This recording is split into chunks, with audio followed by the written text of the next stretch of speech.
오늘 본문의 말씀을 가지고 충성된 자로 바꾸시는 하나님이란 제목으로 하나님 말씀 전하도록 하겠습니다. 지난주 우리는 창세기 43장에서 언약 백성이 어떻게 살아야 되는가에 대해서 우리가 좀 살펴봤습니다. 그래서 1절과 15절을 보면 하나님의 언약 백성은 어떻게 살아야 되는가? 언약 백성은 어떻게 살아야 된다고 했어요? 움켜진 것을 내려놓고 하나님을 뭐 해야 된다?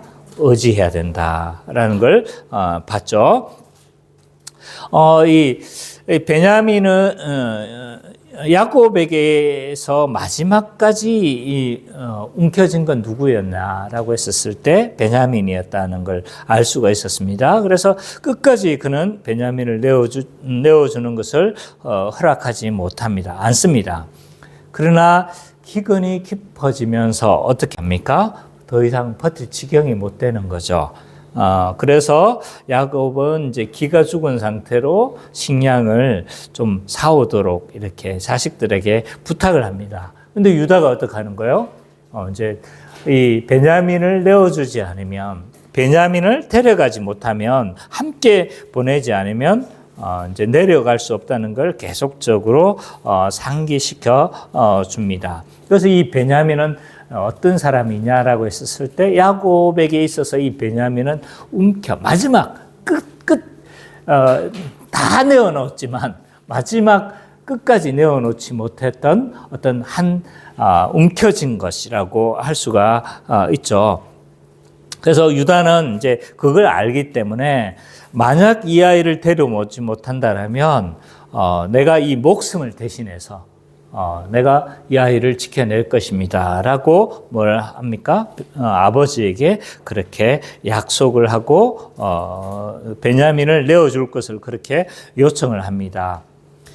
그래서 이런 유다의 설득은 야곱에게 굉장히 영향력을 미쳤던 것 같아요. 그래서 이제 베냐민을 데려가도록 하고 또 자기 나름의 성의를 표합니다. 그래서 가나안에서 이렇게 생산되는 이런 토산물들을 선물을 가지고 그렇게 내려갑니다. 그래서 15절에서 이제 우리가 살펴볼 수 있는 건 하나님의 언약 백성은 어떻게 살아야 된다는 거예요.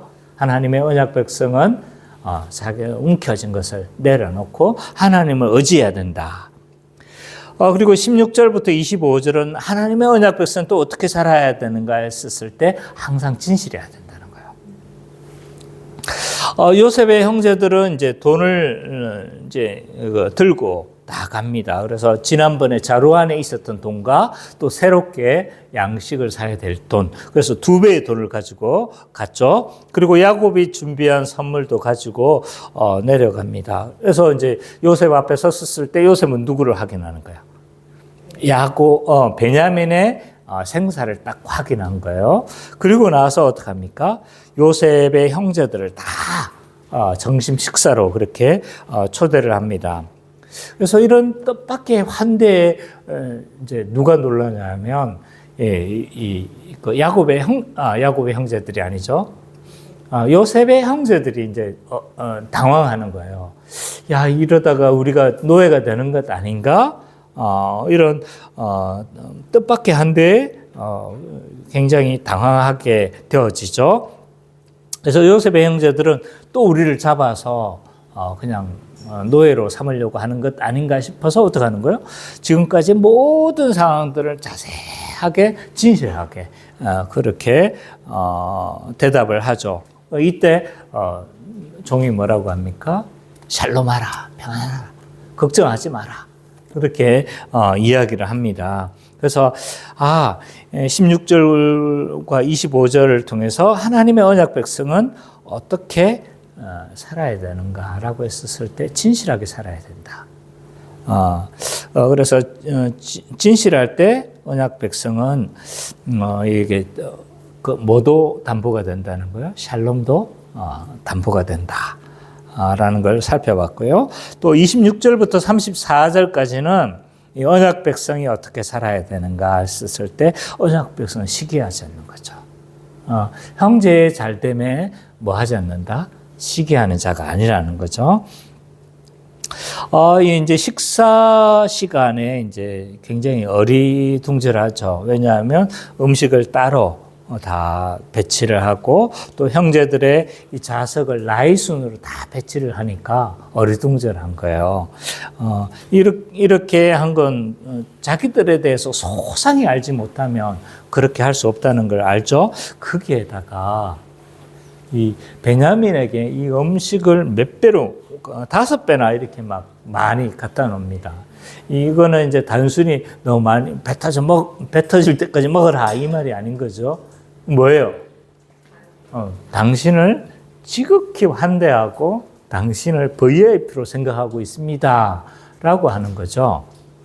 그러니까 이제까지 그 형들은 계속적으로 이제 이 라헬 소생들을 계속적으로 뭐 했습니까? 시기를 해왔어요. 왜냐하면 야곱도 너무했어요. 계속적으로 봐보면 이제 라헬의 소생들만 계속 아꼈잖아요. 그러니까 이제 좀 질투할 수밖에 없었는데, 근데 이제 이 이후의 모습들을 봐보면 질투하지 않고 함께 즐거워하며 식사하는 것을 볼 수가 있었죠.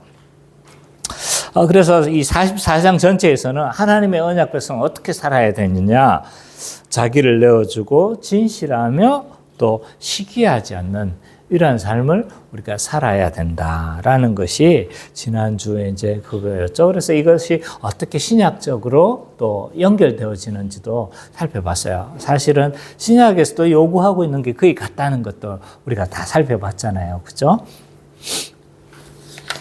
자, 오늘은 창세기 44장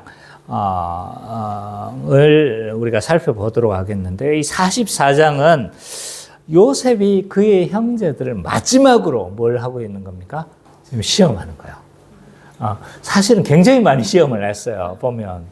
그래서 마지막으로 시험을 하는 장면이라고 할 수 있는데, 1절과 13절을 먼저 좀 살펴보면, 이제 요셉의 형제들이 중대한 시험에 직면하게 되는 것을 볼 수가 있습니다. 이제 그 시험의 본질이 뭐냐라고 했었을 때, 이건 거예요. 극단적인 상황에서 자신의 목숨을 먼저 살피는가? 아니면 뭐예요? 베냐민의 목숨을 선택하는가? 둘 중에 하나를 보면서 누구를 선택하는가를 이제 살펴보려고 하는 거죠. 그래서 이 시험은 형제들이 얼마나 충성스러운 자인가? 아버지에게도 충성스럽고 또 누구예요? 하나님에게도 충성스럽고. 그래서 얼마나 충성스러운 자를 시험하는 소위 말하는 충성의 시험이라고 불려지는 이런 시험이라고 할 수가 있습니다. 자, 오늘 본문을 보면요, 이 형제들은 이제 모든 것이 다 잘 됐다고 생각을 한 거예요. 그렇지 않습니까? 총리하고 식사를 하는 게 뭐 보통입니까? 그 당시 최고의 패권을 쥐고 있었던, 오늘날로 치자면 미국 정도의 위치인 거예요. 이집트는 그 당시 모든 패권을 다 쥐고 있었어요.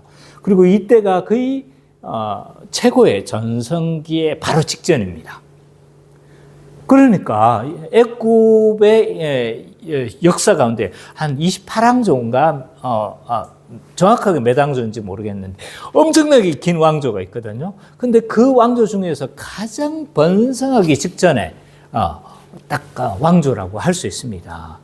그러니까 뭐예요?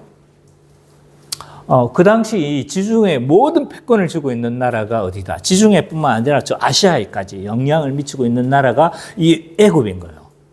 그리고 이 당시에 지었던 그 수많은 피라미드가 다 이 시대, 거의 동시대에 다 지어진 것들이거든요. 그러니까 완전히 가장 강력한 제국의 누구를 지금 마주하고 있는 거예요?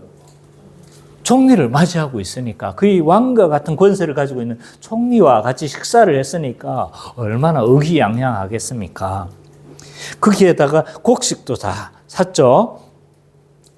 거기에다 또 자기 형 시므온이 갇혀 있었는데 석방됐죠. 베냐민도 문제도 잘 해결이 됐어요. 다 오해도 다 풀었어요. 그래서 모든 일이 다 잘 된 것으로 생각하고 이제 돌아가려고 합니다. 거기에다가 이제 목적한 곡식을 막 자루가 터질 만큼 막 꾹꾹 눌러가지고 지금 담아가니 얼마나 의기양양하고 마음이 뿌듯하겠습니까? 근데 형제들은 몰랐습니다. 요셉이 무언가를 버리고 있다는 사실을. 요셉은요, 이 형제들을 마지막으로 시험하려고 지금 무언가 꿍꿍이를 버리고 있는 거죠. 진실의 방으로 지금 들어가는 겁니다. 그게 뭐냐라고 했었을 때 베냐민을 도둑으로 모는 거예요. 베냐민을 도둑으로 몰아서 뭘 하는 거예요? 누명을 씌워서 이 베냐민에 대해서 형제들이 어떻게 반응하는가를 살펴보고자 하는 거죠. 그래서 이 베냐민의 본문에서는 그 청년애라고 돼 있죠. 그죠? 근데 나중에 보니까 그 청년은 누구였습니까? 베냐민이었다는 거 알 수 있잖아요. 그래서 그 청년의 그의 자루에다가 은잔을 숨기도록 그렇게 지시를 합니다. 청지기에게. 그래서 이 요셉의 형제들은 이 사실 꿈에도 모르고 룰루랄라 하면서 이제 이렇게 성문을 벗어났습니다. 근데 벗어난 지 얼마 되지 않자 누가 당도하냐면 청지기들이 뒤쫓아갑니다. 그래서 뒤쫓아간 청지기가 뭐라고 합니까? 너희들은 선을 악으로 갚는 자들이다 라고 비방을 합니다. 작전이 시작되어진 거죠. 왜냐하면 요셉 총리가 쓰는 아끼는 은잔을 훔쳐갔다라고 그렇게 몰아세웠습니다. 총리가 너무 쪼잔한 거 아닙니까? 이 은잔 하나 없어졌다고. 물론 뭐 은으로 된 거 그래도 뭐 이게 너무 쪼잔한 거 아닌가 생각할 수 있는데 왜 이렇게 술잔 없어진 걸 가지고 호들갑을 뜨냐라고 할 수 있는데 이 은잔은 보통 은잔이 아닌 거예요. 뭐였습니까? 은으로 되어서 이렇게 술잔이기도 하지만 뭘 하는 거예요? 5절에 보니까 이 잔을 통해서 뭘 하는 겁니까? 점을 치는 잔인 거예요. 실제로 아마 요셉이 그렇게 하지는 않았을 것 같아요. 그런데 이제 그렇게 아마 이야기를 했던 것 같아요. 아마 그 당시에 이제 고대 문헌에 보면 이랬던 것 같아요. 잔에다가, 은잔에다가 물건을 툭 던지는 거예요. 근데 그 물건을 던지면 뭐 합니까? 파동이 일 거 아니에요? 그 파동의 모습을 보면서 뭘 하는 거예요? 운명을, 점을 치는 거죠. 오늘날로 치자면 쌀점하고 비슷해요.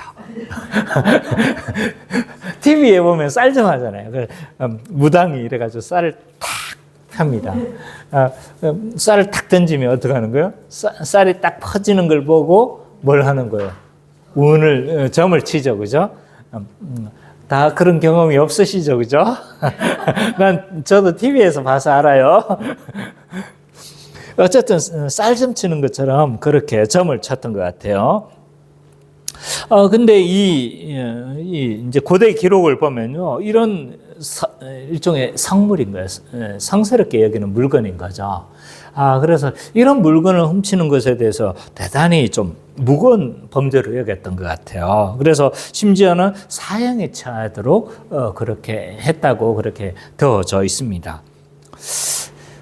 몰라요. 저도 책을 보고 그렇게, 그랬구나. 저도 알지, 그 당시에 내가 살았던 것도 알고, 제가 어떻게 알겠습니까? 어쨌든, 그 당시에 기록이 그렇다고 하니까 아마 이거 훔쳐간 거는 대단히 큰 죄로 아마 여겨진 것 같아요. 요셉의 이제 형제들은 어떤 지금 마음이냐면 미치고 발작 뛸 상황인 거예요. 이 전에처럼 또 뭘로 몰린 거예요? 도둑으로 또 몰릴 상황에 놓여져 있는 겁니다. 그래서 당연히 요셉의 형제들은 우리가 그런 짓을 할 만한 사람이 아니다. 우리가 그와 같은 짓을 행했다고 생각하느냐라고 강하게 반발을 합니다. 그래서 결백을 주장하기 위해서 뭐라고 합니까? 이전에 돈을 넣어놨는데 그 돈을 넣어놓은 걸 우리가 그대로 가져왔지 않습니까? 우리가 그런 사람이에요. 그렇게 우리가 정직한 사람인데 우리를 도덕으로 몰면 안 된다 이 말인 거죠. 그리고 얼마나 자신이 있었는지 은잔이 발견되면 어떻게 한다고요? 9절에 보니까 그는 죽임을 당하는 것이 마땅하다. 그리고 나머지 모든 사람들은 뭐 하는 거예요? 종이 될 거다. 라고 이렇게 자신 있게 막 딱 했어요. 근데 이제 어떤 일이 벌어졌는지를 모르는 거죠. 근데 여기서 종이라고 하는 건요, 좋게 말해서 종이에요. 노예예요, 노예. 노예가 되겠습니다. 이렇게 지금 제시를 했어요. 그러나 요셉의 청지기는 이것보다는 좀 관대하게 제시를 합니다. 뭐예요? 은잔이 너희 중에서 발견된다라면 오직 그 사람만이 뭐가 되겠다? 종이 될 거다. 이제 어떻게 반응하려고 다 수를 지금 벌이고 있는 거죠. 그래서 이제 물건들을 이 형에서부터 쭉 뒤져 내려오는 거예요. 베냐민은 제일 마지막에 있잖아요. 그죠? 근데 베냐민의 자료에서 뭐가 발견이 되는 겁니까? 은잔이 발견된 거예요. 일제히 형제들이 경악을 합니다.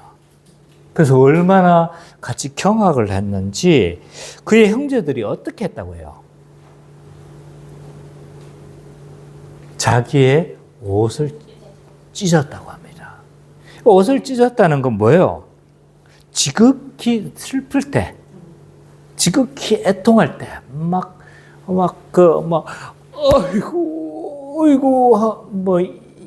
이거를 지나서 뭐 한 거예요? 완전히 막, 할 때, 왜 너무 슬프고 그러면 막 그 땅에 누우면서 뭐 하는 거예요? 막 하면서 막 옷을 찢고 막 그러잖아요? 지금 그 상태인 거예요. 형제들이 많이 변했지 않습니까? 자기 동생 요셉이 팔려가고 죽었다고 했었을 때, 그때 누구만 옷을 찢었어요? 아버지 야곱만 옷을 찢었어요. 근데 지금 어떻게 하는 거야? 아이고 하면서 땅에 막 넘어져가지고 하면서 막 지금 뭐 하는 거예요, 지금? 옷을 찢고 있는 거다. 그러니까 이 행동은 뭐예요? 형제적 연대를 지금 보여주고 있는 거잖아요. 그죠?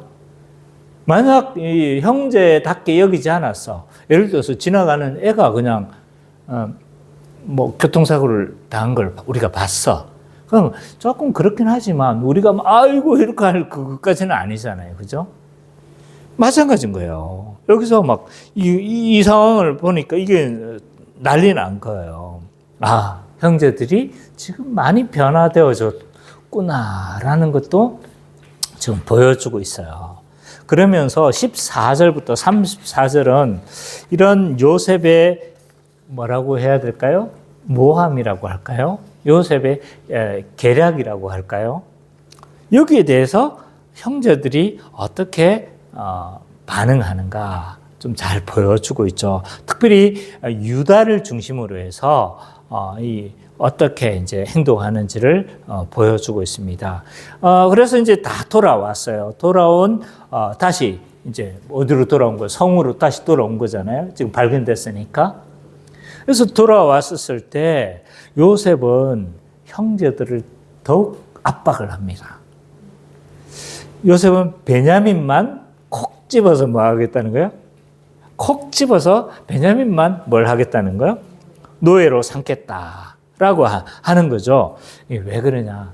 왜냐하면 이 형제들이 어떻게 자기들만 살 길 궁리해가지고 하면서 자기들 빠져나가는 것인지, 아니면 이 베냐민을 구하려고 막 온갖 노력을 취하는지를 뭐 하려고 하는 거예요? 좀 살펴보려고 시험을 하는 거죠. 그래서 자신의 목숨을 부지하려고 하는지, 아니면 베냐민을 선택하려고 하는 건지, 이 사이에서 어떻게 행동하는 상황을 극한 상황으로 몰아서 뭘 하려고 하는 겁니까? 지금 시험하고 있는 것이다 라고 할 수가 있습니다. 여기에 대해서 이제 유다가 형제들을 대신해서 행동을 합니다. 먼저 어떻게 행동하냐면 자신들의 죄를 뭐 하고 있어요? 지금 토로하고 있는 거죠. 유다는 자신들의 죄악의 결과로 되어진 것이고 하나님께서 우리의 죄를 뭐 하셨다? 발견하셨다라고 인정하면서 이렇게 고백을 하고 있습니다. 그래서 이렇게 되어진 게 뭐 때문이라는 거예요?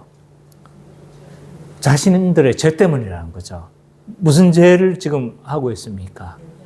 관주 성경을 보면요. 어디로 지금 연결시키냐면 요셉이 팔려갔던 시기로 연결시키고 있어요. 그러니까 뭐냐면 지금 요셉이 얼마나 억울했겠습니까? 아무 죄도 없고 어렵게 행동했을 뿐인데 뭘 하는 거예요 지금? 형들에게 미움을 사서 질투를 사서 팔려갔잖아요. 아주 억울한 상황을 당했잖아요. 지금 어떻게 됐어요? 아무 죄도 없는데 억울한 상황이 지금 연결됐잖아요. 그죠?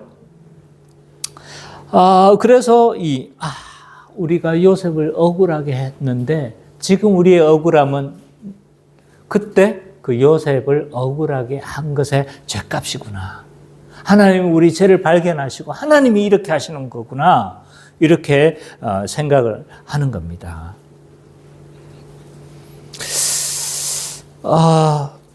이거는요, 굉장히 이런 유다의 행동은요, 굉장히 좀 뭐라고 해야 될까요? 대단한 용기를 필요로 합니다. 왜냐하면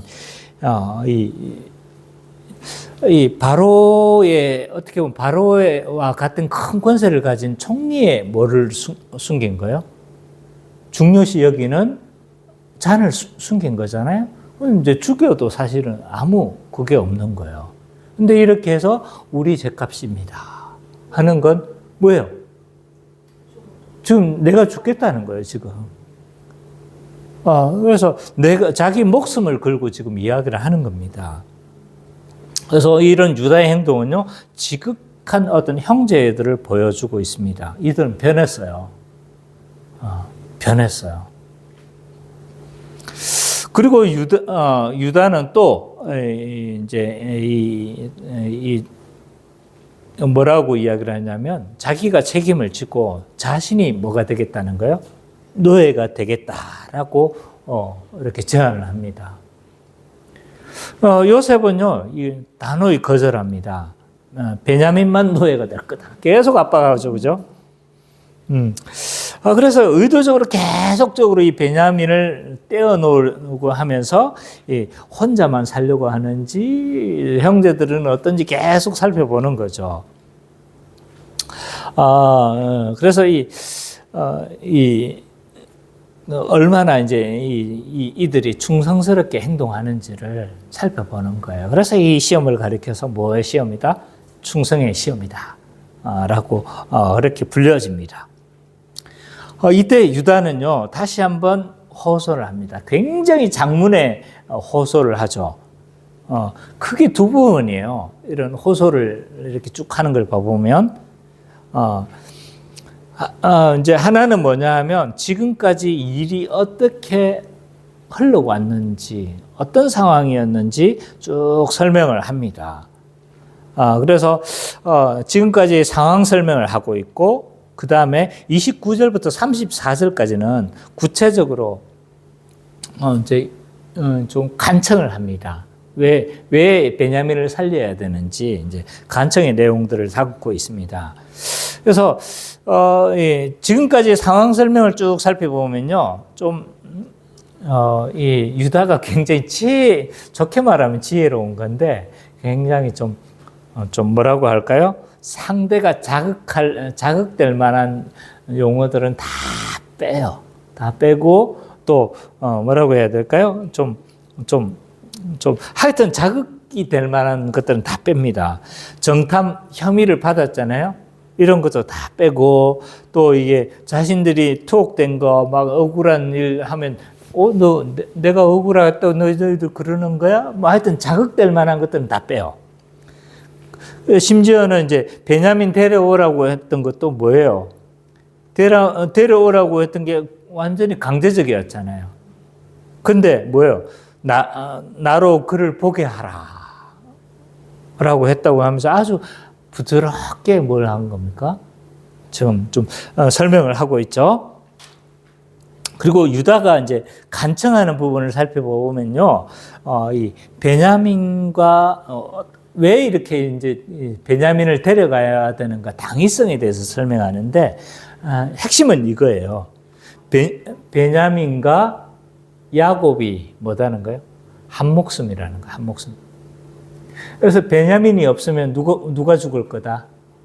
야곱이 스올로 내려간다라고 했는데 스올은요, 구약의 모든 표현은 뭐냐면 이제 죽는다는 표현이에요. 죽는다는.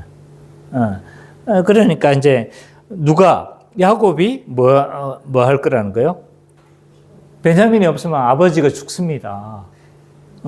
이 이야기인 거예요. 서로 그 베냐민의 목숨과 야곱의 목숨이 연결되어져 있으니 베냐민을 이렇게 노예로 삼으면 안 된다는 거죠. 아니 되옵니다. 이 요청인 거예요. 연결되어 있으니까. 그래서 아버지도 죽을지도 모른다. 이 점을 막 부각시켜서 뭘 하려고 합니까? 베냐민을 좀 용서해 달라는 거죠. 그리고 나서 유다는요, 뭐라고 하냐면 자신이 뭘 하게 해달라는 거예요? 자신이 대속의 형벌을 받게 해달라고 간청을 합니다. 30절부터 34절에 이제 돼 있죠, 그죠? 제가 한번 읽어볼게요. 주의 종으로 그 아이를 대신하여 이곳에 남게 하고 아이는 형제와 함께 도로 올려 보내소서. 내가 어찌 아이와 함께 하지 아니하고 내 아버지에게로 올라갈 수 있으리이까. 두렵건대 죄가 내 아버지에게 미침을 보리이다. 라고 자기가 대속의 제물이 되겠다라고 그렇게 말을 하고 있죠. 그래서 이 44장 전체에서 핵심적인 메시지가 뭐냐라고 했었을 때 하나님은 그의 백성들을 어떻게 하는 거예요? 충성스러운 자로 어떻게 하는 거예요? 변화시켜 나가신다는 걸 보여주고 있습니다. 그 충성스러움이 어디까지인가요? 형제를 대신해서 희생하는 정도까지인 거죠. 그래서 이 모든 일들은 누가 하신 거예요? 누가 하셨어요? 사실은 그 과정들을 잘 성경에는 묘사되어 있지 않지만 모든 이 변화되어진 모든 상황들은 누가 다듬으신 거예요? 하나님께서 그의 형제들을 다 다듬으셨다는 것들을 알 수가 있는 거죠. 그래서 우리는 이 본문을 볼 때 무슨 중심적 해석을 해야 된다? 하나님 중심적으로 해석해야 된다. 그래서 하나님께서 이 모든 언약 백성들을 충성스럽게 형제를 대신하여 희생할 정도만큼 충성스럽게 그렇게 변화시키신다는 걸 잘 보여주고 있습니다. 자, 오늘 이 말씀은 신약적으로 우리에게 어떤 의미가 있는지 또 우리가 좀 살펴봤으면 좋겠습니다. 예수님도 동일하세요. 유다와 같이 그의 형제들을 대신해서 뭘 하셨어요? 자신이 희생제물이 되셨습니다.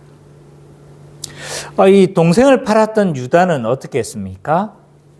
동생의 죄를 대신해서 종이 되고자 했습니다. 대신해서 내가 갇히겠다, 노예가 되겠다라고 그렇게 말씀하십니다. 예수님도 어떻게 하셨냐면 우리를 대신해서 죽었다라고 그렇게 성경은 기록하고 있습니다. 베드로전서 3장 18절 우리가 살펴봤으면 좋겠어요. 베드로전서 3장 18절.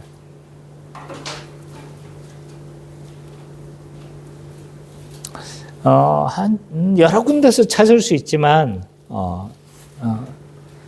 이 구절을 우리가 살펴봤으면 좋겠습니다. 베드로전서 3장 18절 선미자매가 한번 읽어주시겠습니까? 그리스도께서도 단번에 저를 위하여 죽으사 이익으로서 고귀한 자를 대신하셨으니 이는 우리를 하나님 앞으로 인도하려 하시니라. 육체로는 죽음을 당하시고 영으로는 살리심을 그리스도께서 단번에 죄를 위하여 죽으셨는데 의인으로서 예수님은 의인이시잖아요. 죄가 없으시잖아요. 그죠? 죄가 없으신데 불의한 자를 모았다는 거요. 대신해서 죽으셨다라고 그렇게 성경은 기록하고 있습니다. 그런데 문제는요, 그리스도께서 대신해서 죽으셨다는 이 은혜의 사실들에 대해서 우리가 잘 크게 자각하지 못한다는 거예요. 하나님이 우리를 대신해서 죽었구나.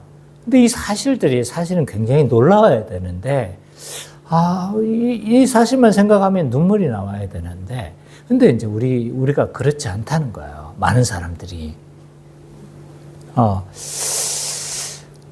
많은 사람들이 노골적으로 이제 주의 은혜를 모른다거나 또는 주의 은혜를 부정하거나 그렇지는 않아요. 예수님, 그리스도께서 그의 은혜가 부정하지는 않죠, 그죠? 은찬이도 마찬가지죠, 그죠? 은찬이도 마찬가지고. 문제는 노골적으로 이렇게 부정하지는 않아요. 왜? 그렇게 하면 그냥 밖에 있어야 되니까. 교회 밖에 있어야 되니까. 그러나 많은 사람이 교회 안에 있고 그리스도인임을 자처하면서 교회에 다니면서도 뭐냐면 이 그리스도께서 나를 위해서 대신해서 죽었다는 이 사실들이 사실 놀랍게 여기지 않고 뭐 이것이 나를 감격하게 하거나 이러지 않는다는 거죠. 왜 그러냐라고 했었을 때 왜 그런가는 좀 뒤에 설명하고, 만약 우리가 이 은혜를 알지 못했을 때 나타나는 현상들이 뭐냐면요, 몇 가지가 있어요. 그 중에 하나가 뭐냐면 주님과 하나님 나라에 충성하지 않아요. 이 은혜를 잘 알지 못하고 감격하지 않으면. 교회는 다니는데요, 그냥 명목적인 거예요. 계속 사랑하지 않는 대상에 충성하는 법이란 없어요. 사랑하지 않는데 충성하는 사람 봤습니까? 어떤 한 여인, 어떤 한 형제가 한 여인을 사랑하면 어떡합니까? 완전히 어떻게 해요? 꽃도 갖다 바치고, 또 막 그 여인의 마음을 얻기 위해서 막 뭐도 합니까? 온갖 충성을 다 해요. 왜? 사랑하니까. 사랑하지 않는 대상에 이렇게 충성을 바칩니까? 그래요? 아니죠, 그죠? 그래서 내가 하나님 나라에 충성하는가? 아니면 하나님 나라에 아무런 그게 없을 때는요, 뭐 어떤 일이 일어나냐면 주님과 하나님의 나라에 충성하지 않아요. 교회에도 충성하지 않아요. 그냥 다니는 거예요, 또 나타나는 현상이 있어요. 이건 어디에서 나타나냐면 하나님의 은혜를 깊이 알지 못할 때 나타나는 현상 중에 하나는요, 예배에서 그게 다 드러나요. 예배에서. 사람마다, 저는 목사니까요, 앞에 사람들을 보면요, 예배의 온도가 다 다르다는 걸 알게 돼요. 여기 나와서 보세요. 예배를 한번 쭉 인도를 해보세요. 인도를 해보면요, 나타나는 그게 뭐냐면 예배의 온도가 다 다르다는 거예요. 특히 대형교회를 가보세요.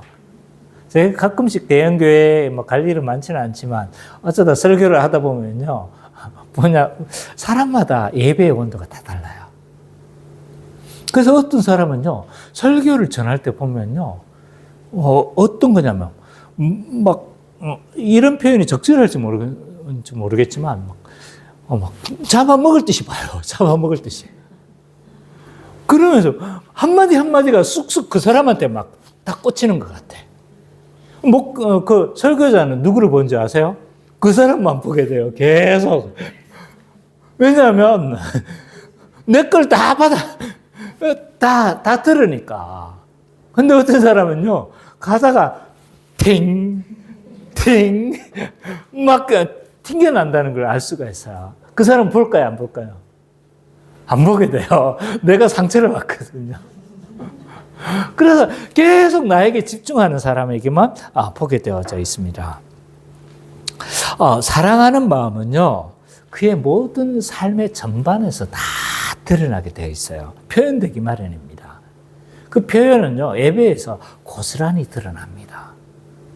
그래서 은혜를 알 때 우리는 어떻게 되는 거예요? 예배가 다른 거예요. 연애 중인 사람들 보세요. 연애하는지를 모르는 거. 그 연애하고 있다는 사실을 다른 사람들은 다 모르고 있다고 생각해. 근데 연애하고 있다는 사실을 누가 알고 있습니까? 다 알고 있어.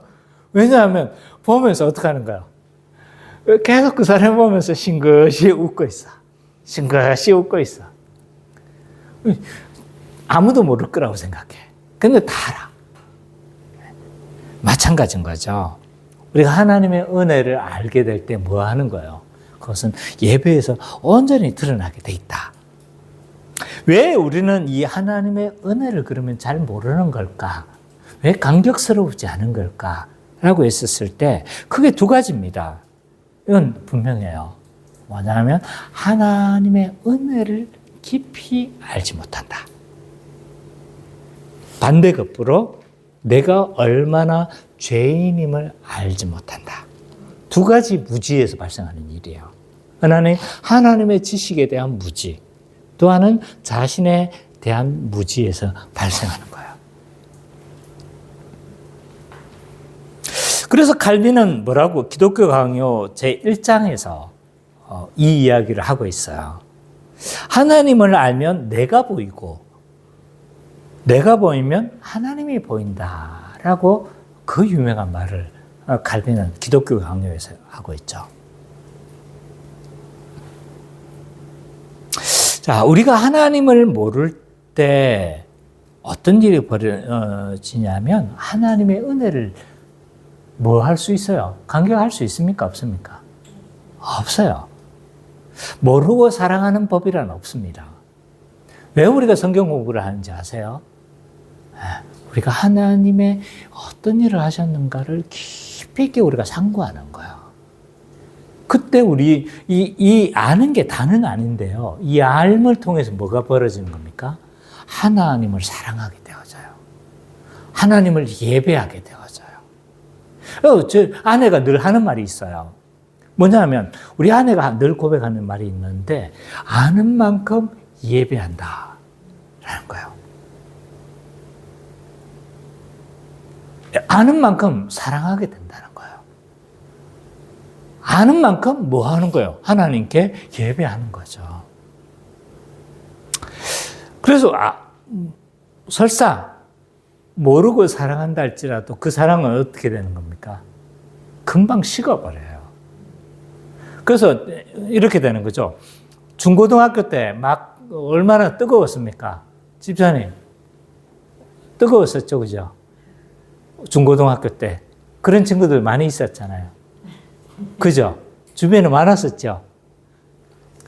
저도 많았거든요. 주변에 막 정말 나하고 경쟁 관계에 있었던 정말 교회 생활에 경쟁, 새벽 기도도 먹고 우리는 다퉈가면서 막 누가 많이 출석하느냐.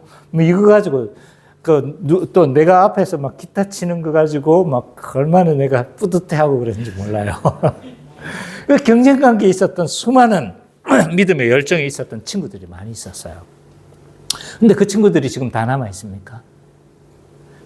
저는 왜 그런가 했었을 때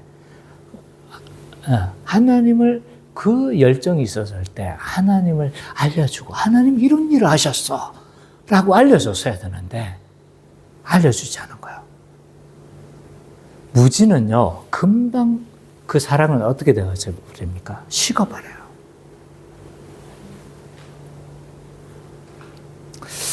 그래서 하나님이 누구신지 또 구원을 위해서 하나님께서 어떤 일을 하셨는지 또 구원을 베푸시고 우리에게 어떤 은혜를 베푸셨는지 충분하게 알게 될 때 우리는 어떤 일이 벌어지는 거예요? 하나님을 사랑하게 된다. 그래서 하나님을 알아야 돼요. 근데 하나님을 모르면 뭐가 되는 거예요? 우리는 은혜를 잘 몰라요. 모르고 감격할 수는 없잖아요.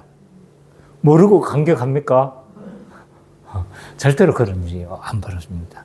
또 하나는 자신을 모를 때 이런 일이 벌어져요. 자신이 모를 때. 자신을 모른다는 건 뭐냐면 자신이 얼마나 죄성을 가지고 있는지를 모를 때,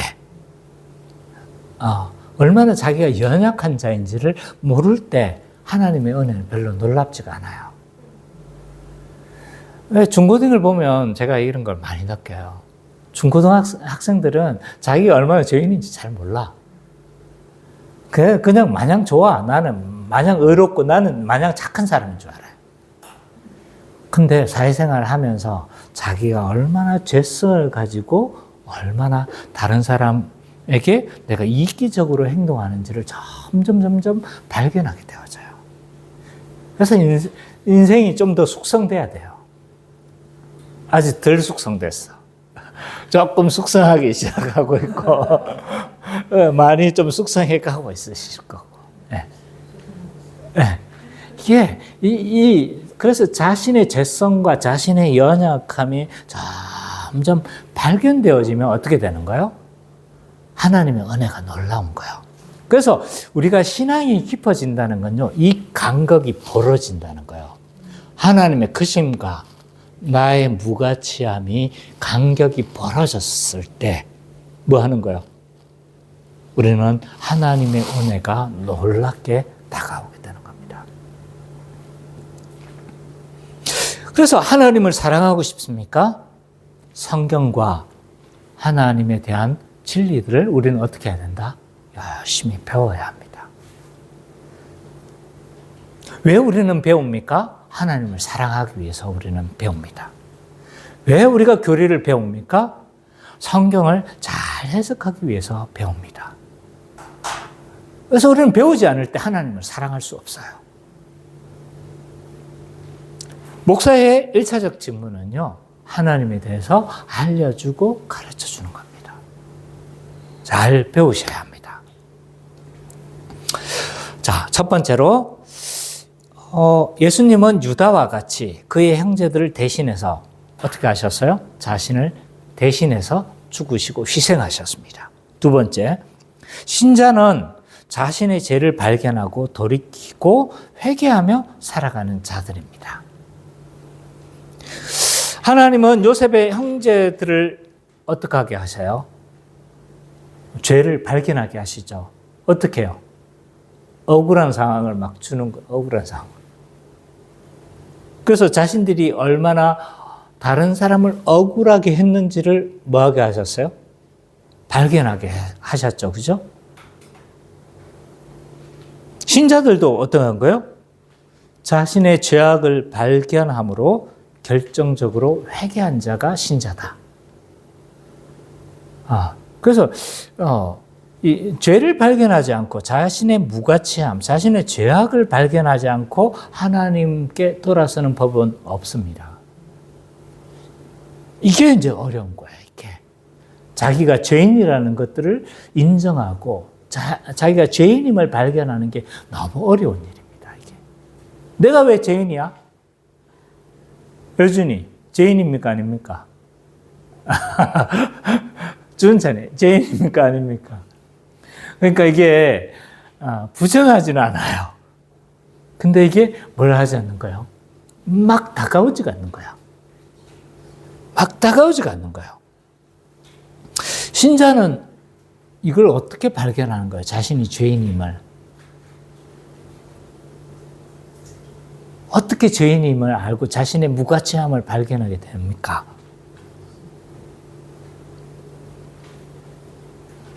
자, 이건요, 하나님의 은혜로 가능한 거예요, 은혜로. 조금 교리적으로, 신학적으로 설명하면 중생의 은혜가 있었기 때문에 가능한 일입니다. 중생의 은혜. 중생. 영어로 하면 born again. 다시 태어나. born, 태어나다. again, 다시 태어난 것. 다시. 우리의 영이 살아나는 것. 영이 눈을 뜬 것으로 설명할 수 있습니다. 자, 시체가 회개할 수 있습니까? 우리는 영적으로 죽었어요. 아담의 범죄함으로 아담 안에 속한 자들은 다 영적으로 죽어버렸습니다. 시체입니다. 영적으로는 시체예요. 하나님에 대해서 눈을 뜰 수가 없어요. 하나님을 발견할 수도 없고 하나님을 붙잡을 수도 없고 하나님에 대해서 반응할 수도 없고 하나님에 대한 지식도 없고 하나님에 대해서 전혀 뜻을 행할 수도 없는 자가 누구다?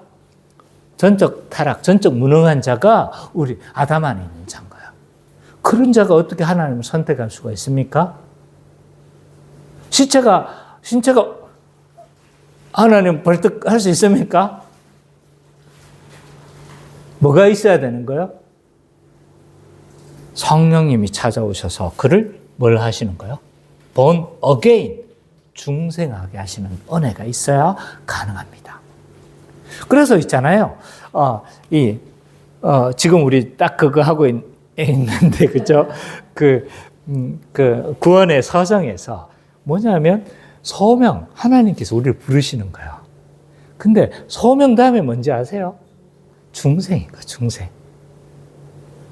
중생하고 난 이후에 뭐가 있냐면, 회심이 있는 거예요. 회개했기 때문에 중생하는 게 아니고, 중생했기 때문에 회개하고 믿는 거예요. 이게 칼빈주의의 특성입니다. 감리교나 인본주의적 특성을 가진 교회는 인간의 의지를 강조하는 교단은요, 내가 믿었기 때문에 중생한다고 말을 해요. 이 차이를 가지고 있습니다. 중생의 은혜가 있었기 때문에 우리는 어떻게 되는 거예요? 내가 죄인임을 알게 되는 거예요. 하나님께 내가 반역했던 나의 모습이 발견되어지고 하나님에 대해서 무지했구나. 하나님이 살아계시는 거구나. 라고 뭐 하는 거예요? 알게 되어지고 그제서야 어떻게 하게 되는 겁니까? 회개하고 돌이키고 하나님을 신앙하며 믿게 되어지는 것이 칼빈주의입니다. 장로교예요. 그래서 회개했다는 건 지정의의 요소를 가지고 있어요. 알 뿐만 아니라 감정적으로 슬퍼하고 뭘 하는 거예요? 의지적으로 돌아서는 거예요. 그래서 지식적으로 알 뿐만 아니라 감정적으로 그것에 대해서 애통해야 하는 거죠. 그리고 어떻게 하는 거예요? 완전히 돌아선 것을, 유턴의 삶을 돌아선 것을 가리켜서 회개했다라고 그렇게 말을 하고 있습니다. 이게 회개인 거예요. 믿는 것도 마찬가지예요. 지정의. 하나님에 대해서 복음을 알고 지식을 알고 감정적으로 그것을 믿고 동의를 하고 어떻게 하는 거예요? 의지하는 거예요. 삶을 의지하는 거. 그래서 이거 지정의의 요소를 다 가지고 있는 거죠. 그래서 이렇게 회개하고 믿는데 왜 하나님은 돌이켜 믿게 하시는가? 여기에 대해서 우리가 좀 알았으면 좋겠어요. 왜 돌이켜서 믿게 하시는 거예요? 디도서 2장 14절.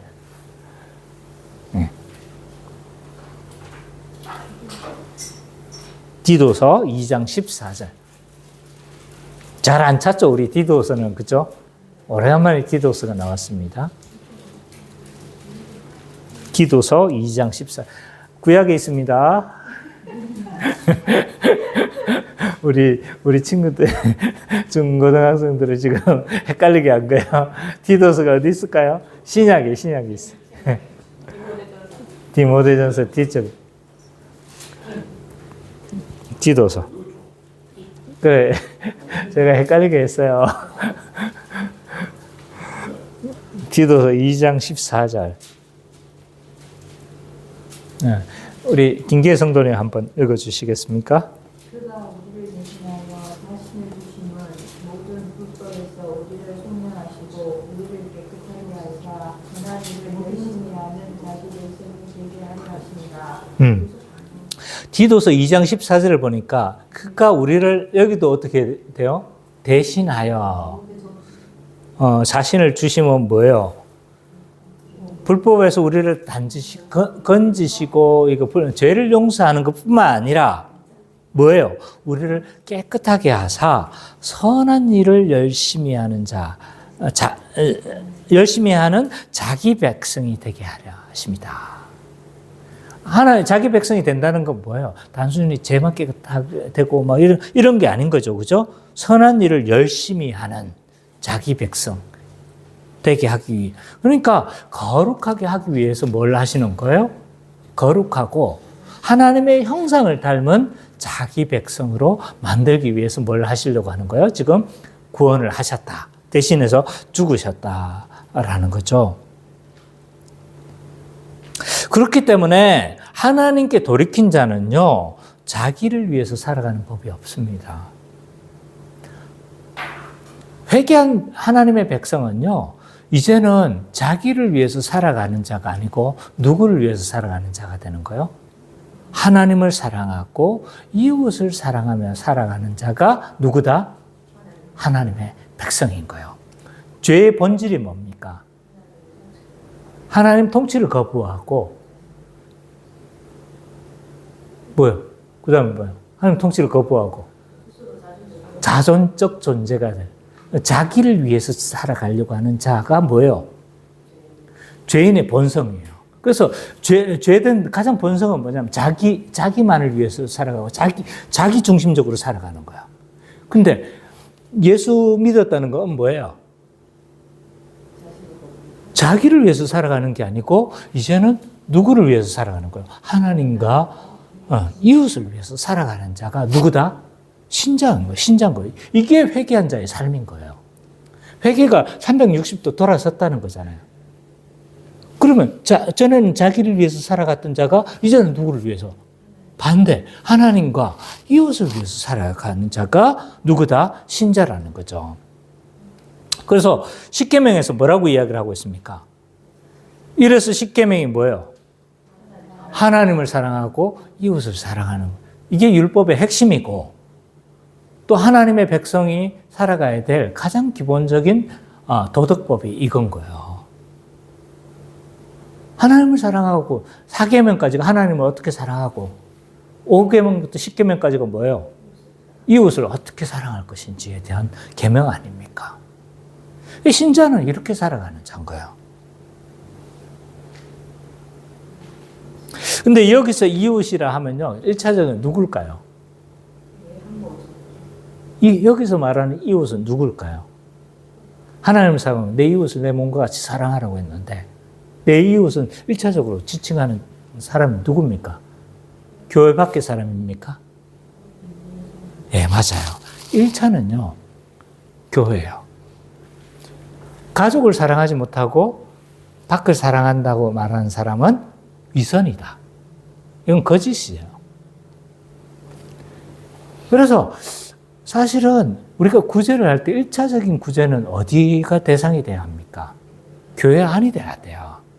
근데 우리는 이제 교회 안에 그 가난한 사람 돌보지 않고 누구를 먼저 합니까? 밖에 안 믿는 사람을 대상으로 먼저 해. 맞아요. 그거 갈 수 있어요. 그렇게까지 흘러가야 돼요. 사실은.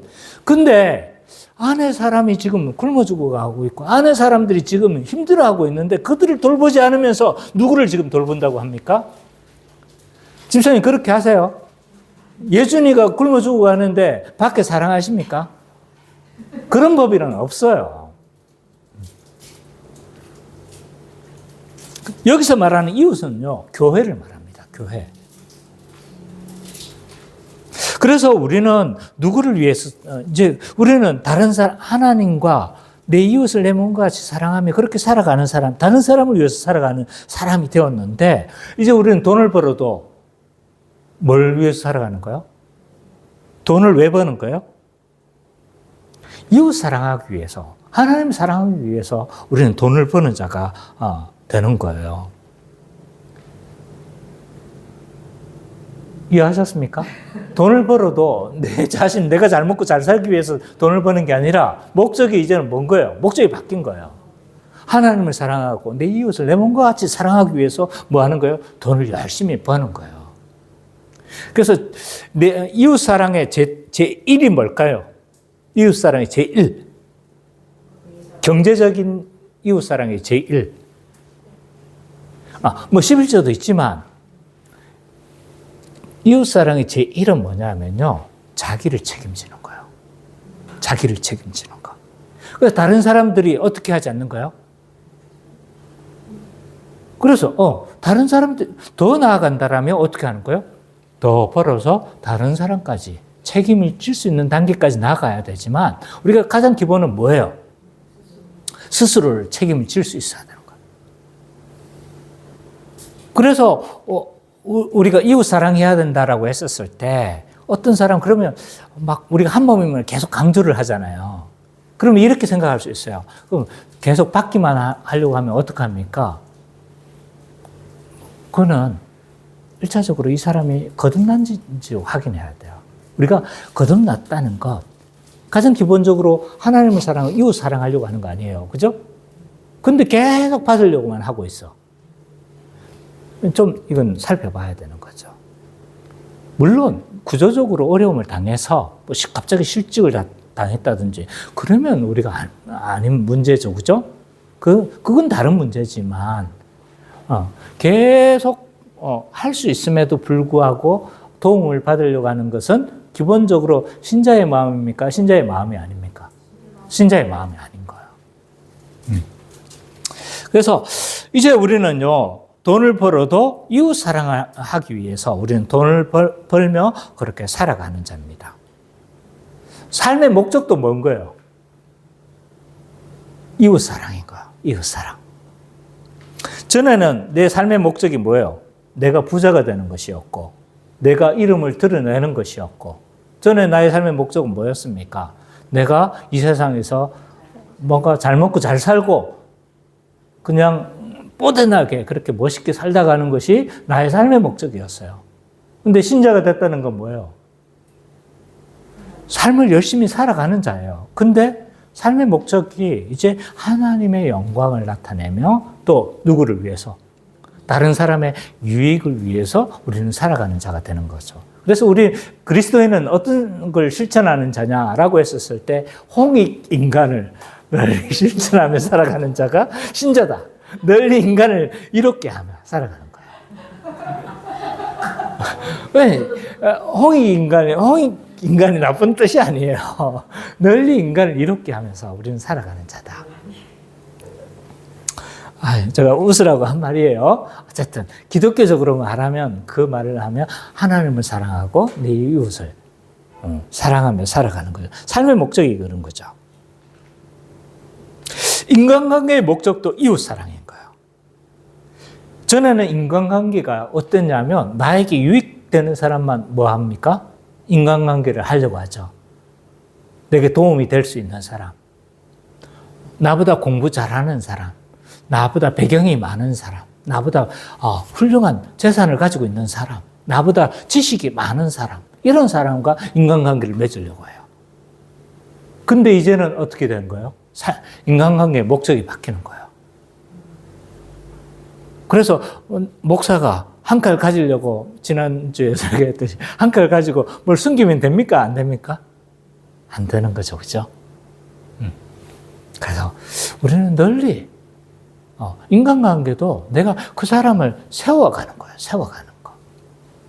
그래서 저 사람이 나보다 지식이 덜 할 수 있잖아요. 그죠? 그럼 어떡하는 거예요?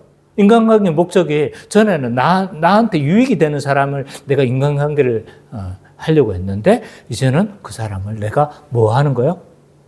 아직 어린 상태에 있다라면 세워가는 자로 우리는 살아가는 거죠. 그래서 이 삶의 목적들이 이렇게 바뀌어가는 거예요. 그래서 이 거듭남의 가장 중요한 표지 중에 하나는요, 사랑이에요, 사랑. 사랑하며 살아가는가. 우리가 요한 사도의 표현으로 치자면 하나님은 사랑이시라. 우리가 하나님으로부터 났고 하나님은 사랑이시기 때문에 신자는 어떻게 해야 된다고요? 신자는 사랑해야 되는 거. 그 사랑으로 말미암아 그가 하나님으로부터 났다는 걸 알 수 있다라고 요한 사도는 이야기를 하고 있는 겁니다. 그래서 신자의 중요한 표지 중에 하나는요, 사랑인 거예요. 하나님을 사랑하고 내 이웃을 사랑하는 자가 곧 누구다? 신자다. 그런 의미에서 오늘날의 교회 안에 들어온 이 개인주의는요, 굉장히 심각한 문제입니다. 오늘날 많은 교회 성도들이 내가 신앙생활 하는 거라고 생각해요. 내가 예배 드리는 것이고, 내가 헌금하는 것이며, 내가 뭐 하는 거라고 생각하는 거예요? 내가 예배 드리는 거라고 생각을 해요. 그렇지 않습니다. 이것은 세속의 가치가 침투해서 마치 그것이 진리인 양 자리 잡고 있는 것이라고 할 수 있습니다. 그래서 많은 성도들이 제가 자주 표현하는 용어로 각자 도생하고 있어요. 각자 도생. 어려움이 있어도 같이 기도하려고 하지도 않고 나누지도 않고 내 인생은 나의 것 하면서 뭐 하는 거야 지금? 세속적인 가치를 가지고 내 인생은 나의 것 하면서 어떻게 하는 겁니까? 한 몸으로 여기지도 않고 어떻게 합니까?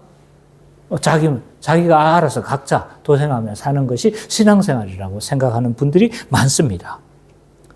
이건요, 반기독교적이며 사단이 주는 생각입니다.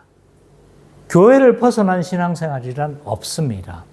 그래서 오죽했으면 칼빈은 뭐라고 이야기를 했냐면 교회 밖의 구원은 없다라고 했어요. 이거 칼빈 정확한 기억인지 모르겠지만 우리의 선배들은 교회 밖의 신앙이란 인정하지 않았습니다. 교회 밖의 신앙은 없습니다.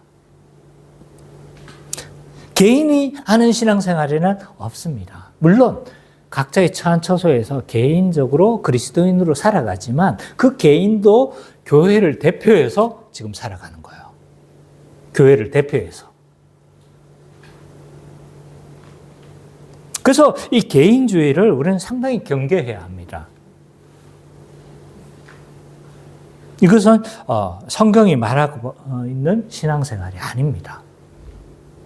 세 번째로 예수님은 그의 백성들을 형제를 대신하여 희생하고 충성된 자로 변화시키신다. 좀 말이 좀 어렵게 제가 써놨네요. 이 말은 뭐냐 하면 예수님은요, 우리를 어떤 자로 막 바꾸어 가시냐면 형제를 위해서 희생하는 자로만큼 우리를 어떻게 하신다는 거예요? 바꾸어 가신다는 거예요. 하나님은 어떻게 바꾸어 가셨어요? 언약 백성들을. 형제를 대신해서 노예가 되려고 하고, 형제를 대신해서 안타까워하고, 형제를 대신해서 또 어떻게 했습니까? 자신이 종이 되겠다라고, 자신의 목숨을까지라도 내가 하겠다라고, 유다는 어떻게 했습니까? 그렇게 했잖아요. 그죠? 하나님 언약 백성으로 그렇게 만들어 가셨어요.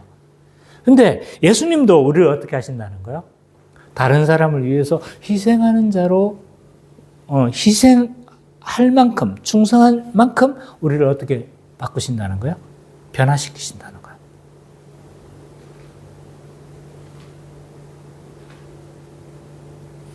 이런 변화는 어떻게 생겨나게 되는 걸까요? 이런 변화는요, 성령을 통해서 우리의 마음의 변화가 일어날 때 가능합니다. 에스겔 36장 26절, 27절. 에스겔 36장 26절에서 37절. 신약 있죠? 에스겔.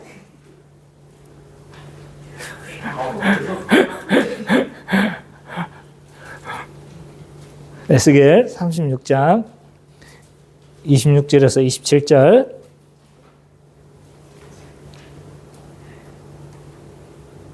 자, 한번 같이 읽어봅시다. 에스겔 다 찾았습니까? 이 새언약 구절이라고 하거든요. 굉장히 구약 중에서 중요한 구절 중에 하나입니다.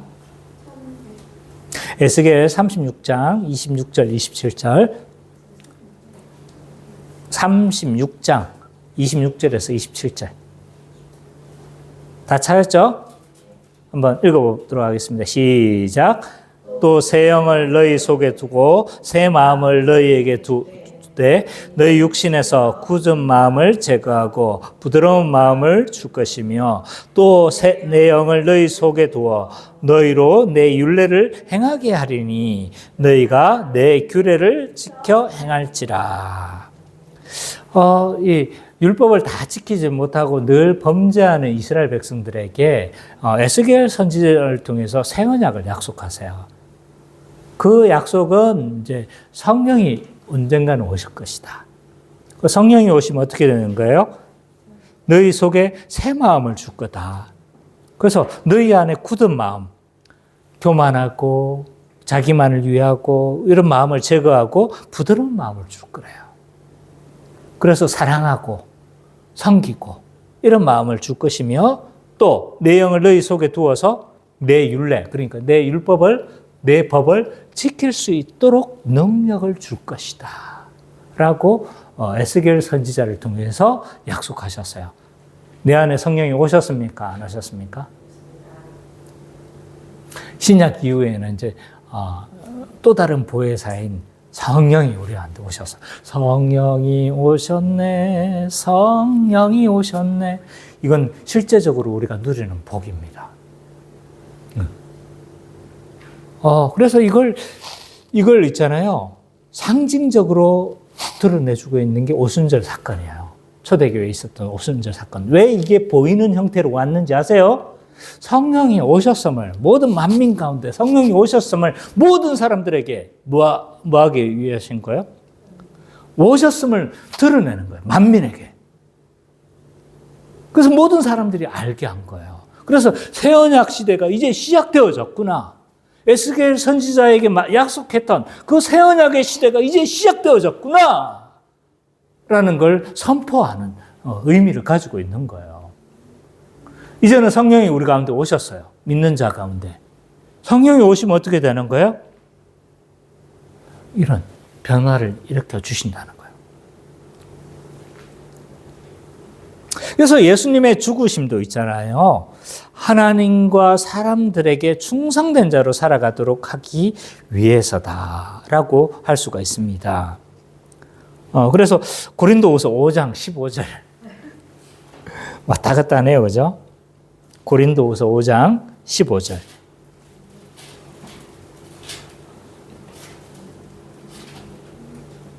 선미자매가 좀 읽어주실래요?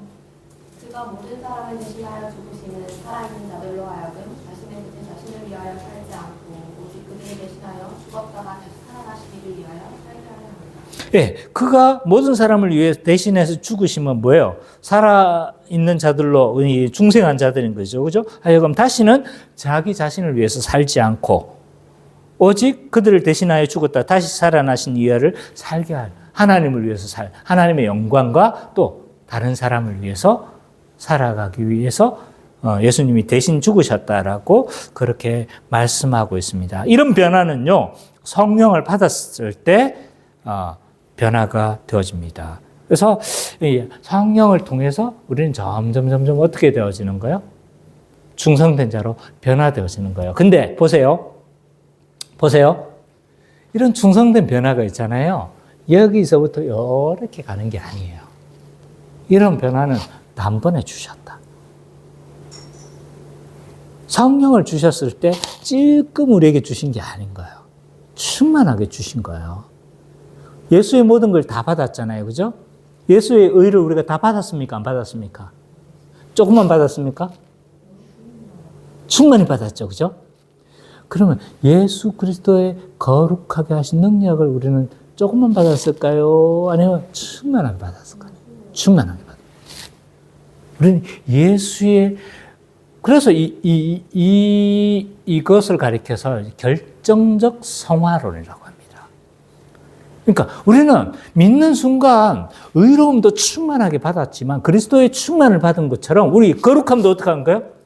충만하게 받은 거예요. 그래서 믿는 순간부터 우리는 어떻게 한 거예요? 우리는 죄에 대적하며 살아갈 수 있고 거룩하게 살아갈 수 있는 능력을 우리는 어떻게 한 거예요? 받았다는 거예요. 근데 단지 우리가 해야 할 일이 하나 있어요. 은혜를 이렇게 우리가 받았잖아요. 그죠? 거룩하게 살아갈 수 있는 능력도 다 받았고 우리가 의도 다 받았는데 근데 이것이 자동적으로 이루어지는 것이 아니라 은혜의 수단들을 활용해야 돼요. 은혜의 수단. 은혜의 수단이 뭡니까? 말씀과 성례. 예, 이런 은혜의 수단을 활용해서 어떻게 하는 거예요? 날마다 은혜를 어떻게 해야 되는 겁니까? 활성화하는 게 필요해요. 활성화. 이 활성화라는 표현이 좀 그럴 수가 있는데요. 이걸 가리켜서 우리의 선배들은 뭐라고 이야기를 했냐면 은혜의 갱신이다. 이렇게도 표현했고요. 어떤 분들은 계속된 칭이다. 칭이다. 이렇게도 표현했고 다양한 용어로 표현을 했어요. 계속 이 은혜가 어떻게 되도록 해야 되는 거예요? 날마다 충만하도록 뭐하게 하는 거예요? 유지하도록 은혜의 수단들을 자꾸 활용하는 것이 우리가 해야 될 유일한 성화의 뭐다? 노력이다. 그래서 율법적으로 내가 안 해야지, 죄 안 지어야지, 사랑해야지 이렇게 이루어가는 것이 아니라 뭐 하는 거예요? 거룩의 능력을 받았으니 그 능력을 날마다 뭐하게 하는 거예요? 활성화시키는 거예요. 활성화. 은혜 수단을 통해서 은혜수 복음을 자꾸 읽는 거죠. 성경을 읽는 거죠. 기도를 하는 거죠. 복음을 가지고. 또 복음적인 찬양을 어떻게 하는 거예요? 날마다 부르는 거예요. 열심히 부르고 예배 빠지지 않고 성경 공부 열심히 하고 이게 다예요. 이게.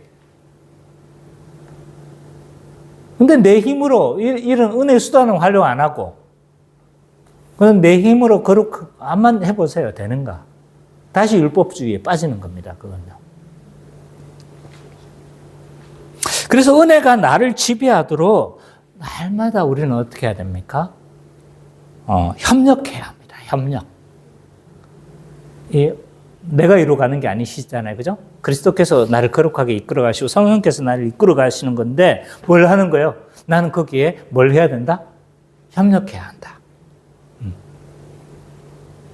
그래서 내가 은혜 수단들에 계속적으로 나를 활성화시키는 것이 굉장히 필요합니다. 그래서 내가 뭘 보는지가 굉장히 중요해요. 뭘 보는지가. 내가 자주 말하잖아요. 그죠? 내가 뭘 듣고 뭘 보는 건지 이게 날마다 우리 좀 생각해야 돼요. 내가 일상적으로 보고 있는 것이 무엇인지 늘 생각해 보셔야 돼요. 게임을 자꾸 보고 폭력적인 말 하는 사람들의 그 유튜브를 계속 보게 되어지면 어떻게 되는 겁니까? 나도 모르게 따라하게 되어지고 폭력적으로 바뀌어집니다. 그게 나를 지배하게 돼요. 근데 은혜가 나를 계속 지배하게 하면 어떻게 되는가요? 내가 사랑하게 되어지고 하나님을 사랑하고 이웃을 사랑하는 자로 삶으로 변화되어집니다. 그래서 내가 나의 마음을 잘 관리하는 게 굉장히 중요합니다. 그래서 이런 삶으로 은혜가 나를 지배하게 함으로 말미암아 하나님 앞에서 충성된 자로 살아가시는 우리 기쁨의 교회 모든 성도님 되시기를 간절히 축원합니다. 아멘.